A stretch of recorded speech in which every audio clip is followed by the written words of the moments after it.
All right, guys. I thought about something here. There was something that happened at a church recently.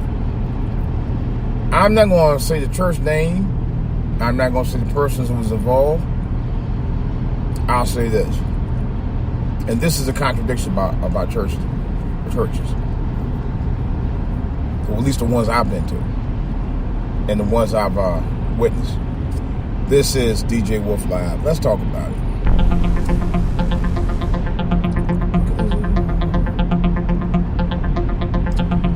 All right, guys. What is this food trying to do? No, you ain't going nowhere. It's the same track. I'm not going such a fucking hurry.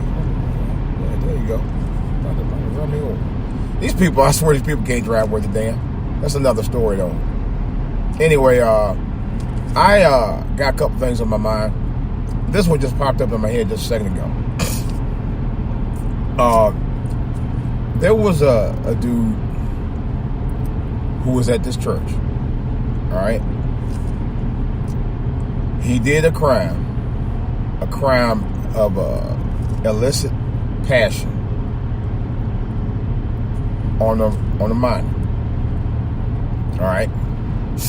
He served his time. All right. Now, fast forward probably about 5-6 years later. Now, the minor was at the church. Okay. And the minor actually now is no longer a minor anymore. That's another story. But anyway, this is what I was going to say. So fast forward 5-6 years later at the same church. All right.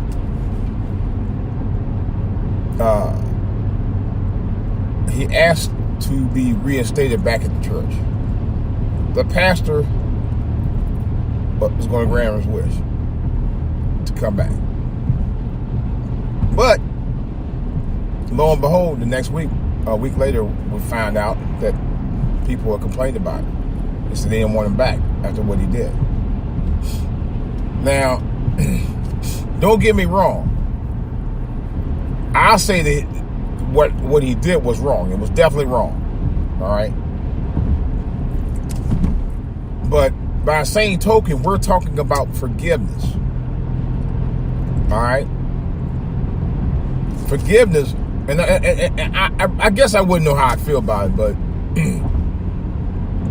but for those who weren't directly affected by it, many of those are upset about it. And I can understand them being upset. Because the trust is broken.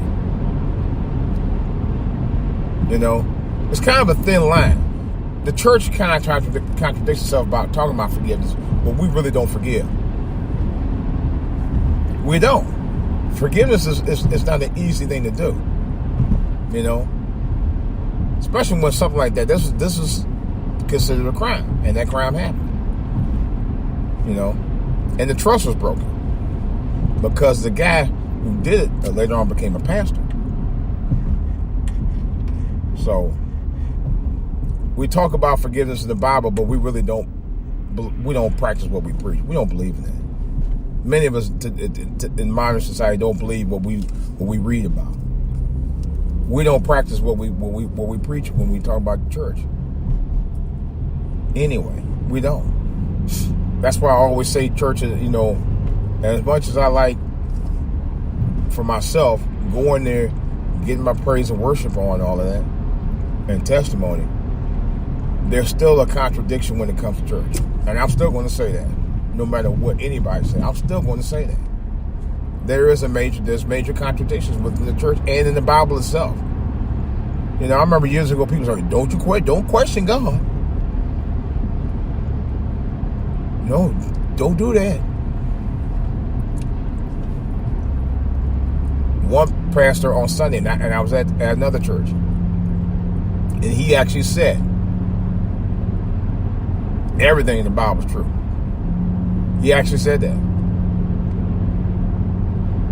He said either you believe it or you don't. But it's there. He said everything in the Bible is true.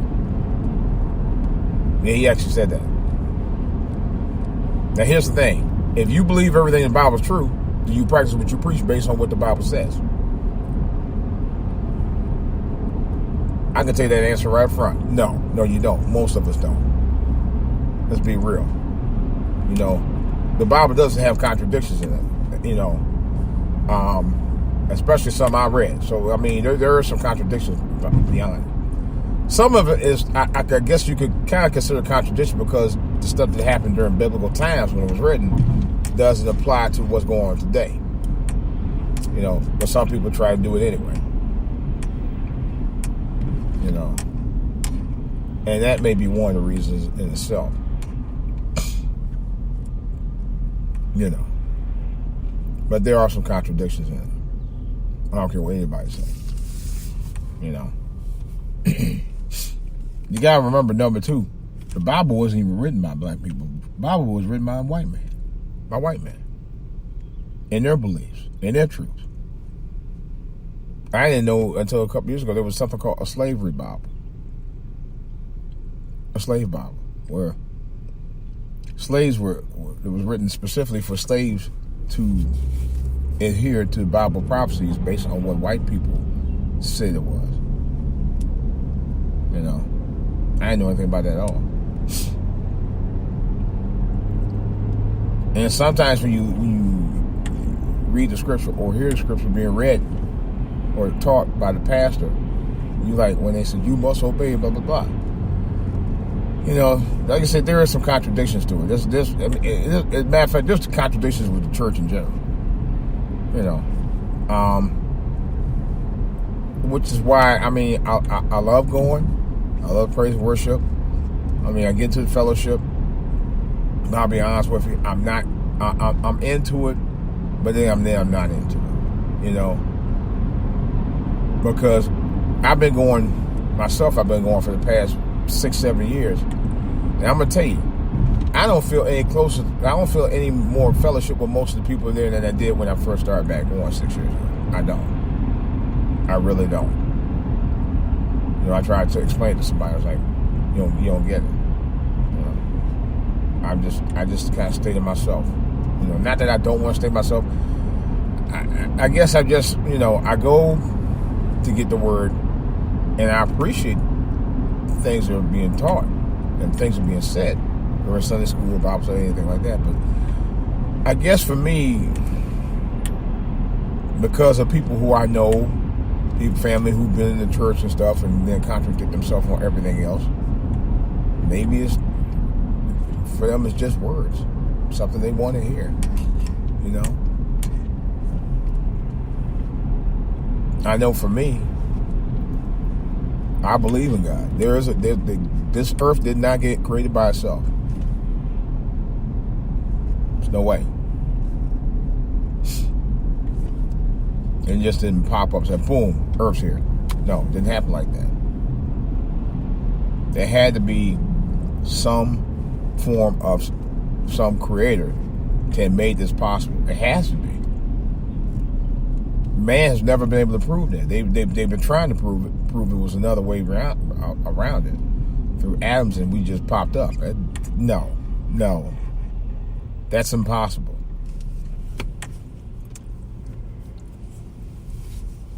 I know it is. You know, no question about that. We didn't just pop up on Earth. I can tell you that right up front. That didn't happen like that. You know, no one has yet to explain how that happened, because nobody really knows. Nobody really has the facts. Nobody has facts on it. You know, in terms of Darwin's theory and all that, there is one creator, as far as I know, that did a lot of that, and it just didn't happen by itself. There's no way it did. There's no way. You know, I'm around this slow person, but I don't want to break no speed laws. So. But getting back to the church, don't get me wrong. I love the church. I love the Lord. I'm going to continue to do that. I'm going to continue to do the things I'm doing in the church for my my salvation. And I'm finding out more and more. I mean, yeah. Church fellowship is okay, but beyond that, I'm not gonna go. I mean, beyond that, I'm just going to just be about the church and not try to be overly friendly with church folk. Because I tried that and it didn't really work. So I just said, forget. I'm not going to go through all that. I tried that. It don't really work for me.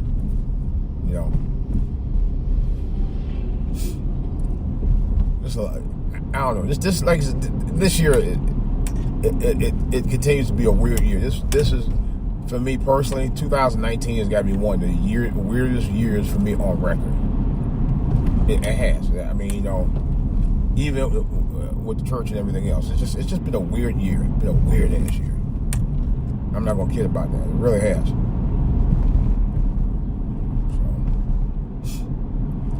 So much going on this year, man. It's not even funny, man.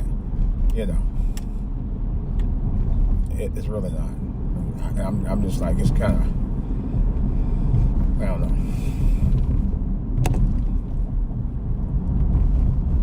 I know I'm back on my music ground a little bit. I'm slowly picking up. I'm actually going to try to start my piano lessons. I still seriously want to pursue it. I'm thinking about starting an eBay account to sell some of my other stuff, which is likely going to happen. I think that's the only way I'm going to be able to pursue getting that the 88 Keep workstation I've been wanting to get. But I'm debating to buy it now because I see one that is supposed to be the future of workstation keyboards, and another one has been around for so long it's not even funny, and it's a powerhouse. So, but I am to a point where I know what I want to do, and I think for right now, for me, MPCs maybe something I might not be doing anymore. I'm not 100% on that yet, but I'm fairly close to that. I like doing it, but I think for me, the keyboard workstations are much better. I can do a lot of the same stuff, except I can actually do my full creativity with it, with keys, because I like playing with it. I love playing. I mean, I love creating. MPCs you can create too, but you can, I don't know. I don't spend a lot of time with them. I spent the last 3-4 days I've been playing my keyboard. The one it's got, and I'm actually already thinking about trading it up for the Phantom. I'm either the Phantom or Juno. I'm still debating. I haven't tried the Juno out yet, and the guy told me, so why don't you just go ahead and just get Juno? And, he told me a couple of days ago, and now I'm thinking that very well could happen. Just don't know when. So. But I have to. But here's the thing. I was telling my wife I have hobbies because I don't, the hobbies like that is something, but it's a creative hobby. It's not just, I go out there and ride my bike and, have fun on the dirt. I've always had creative hobbies even when I was a kid, But as an adult, this, I consider this like computers. So I said, but it's an expensive hobby. It's an expensive hobby. It got me a job doing doing computers type stuff. So, which is cool. But it's a creative hobby. It's an ongoing hobby for me. I kind of live, eat, breathe, and sleep anything to do with electronics anyway. When it comes to MPCs or keyboards or anything like that of that nature. But my wife fully understands it. It's what I do for my hobby. Men have to be creative. I mean, and I don't mean white creative. We have to have things to keep us occupied. Because we can get bored easily. We get bored easier than women. We do. We get bored. So we have to have things to keep us creative and keep our minds occupied with things, which is why I'm doing what I'm doing with music. I love it. Oh man, let me try some of them. And this is why I do what I do. But I was playing on my, matter of fact, I was playing something on my iPad last night. I hadn't done it with her. I talked with her in a long time. And I played this beat behind it. And I was playing the actual keys. And she's like, didn't you play here? I said, that's me actually playing the keys. And it was. You know. But I was proud of that. It was a proud moment. Let her know, you know, and that's when I got to talk about, you know, this is what I do. I do this because I love doing it. I eat, sleep, breathe thoughts about doing music all the time. I always have. I mean, it's something I've always had. I've always had embedded in me for a long time. Many, many, many, many years. You know? And she was like, you know, you should have kept doing it. I said, yeah, I should have. You know, I told her, you know, that my friend, my late friend, had he pursued playing music, and he got good at it. He got real good at it. He didn't take. I don't think he took. Boy, he took some lessons though. I didn't take any guitar lessons. I've yet to take a real guitar lesson. Other ones my uncle gave me. I know a few licks.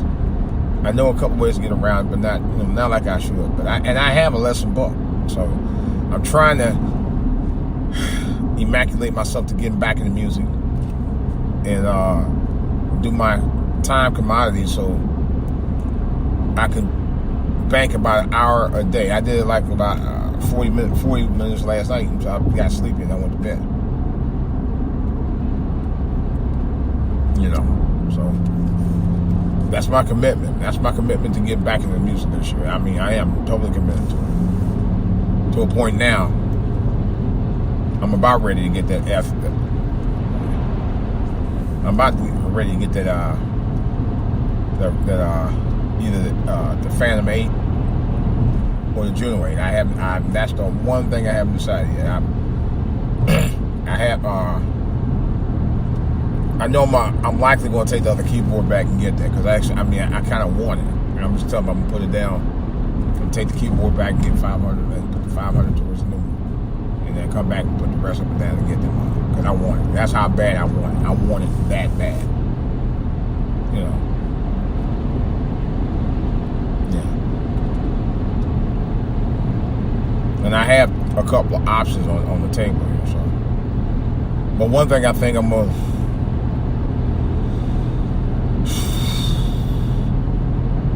The other option is to sell some of my other stuff on eBay, and that's likely to happen. I want to get the going price for them and see if I, you know, because that's what I did before. So likely it'll be eBay, and then once I get that, then I'll go ahead and get that other keyboard. But the option is for me is to take the keyboard, that current keyboard I got, take it back, because I don't really need it. I mean, I like it, and hell, I might just even keep it, but you know, because there's a lot on there that I just learned, and it really sounds good. It has a lot of features on it. Features on that. Matter of fact, it has a lot of different parts on there that I didn't even realize I had. It's like, wow. But I think for me, likely, I'll go ahead and cop that joint, because it's what I want. I mean, now for me, I think I really want to get into being more creative. And here's the thing. With the keyboard that I'm using right now, and I'm realizing something. I'm having a lot of fun playing on the keyboard. I mean, I'm having a lot of fun. With the MPCs, you know, you can have some fun with it, but you know, you go through all these steps, and you have to, if you want extra sounds, you got to buy it, and a blah, blah, blah.